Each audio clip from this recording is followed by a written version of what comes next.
అర్థం పర్థం లేని పాటలతో ఊదరగొట్టేస్తున్నారని చెప్పి ఇళ్ల మధ్యన ఆ శబ్దాలు భరించలేకపోతున్నామని కంప్లైంట్స్ వచ్చినాయి.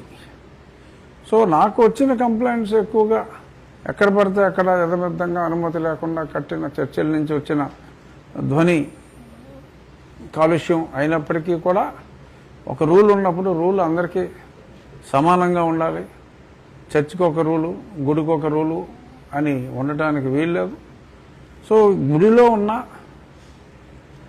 చర్చిలో ఉన్న, ఎక్కడున్నా any place of worship supreme court మార్గదర్శకాలు ఉన్నాయి, మన పొల్యూషన్ కంట్రోల్ బోర్డ్ మార్గదర్శకాలు ఉన్నాయి.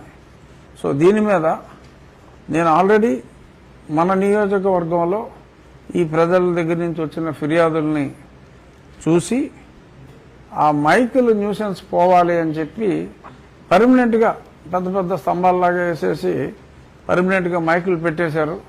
అలాగే దేవాలయాల్లో కూడా ఎక్కడ మైకులు ఉన్నా అవన్నీ కూడా తీసివేయటం ప్రారంభించాం. 1-2 రోజుల్లో అన్నీ తీసివేయటం జరుగుతుంది.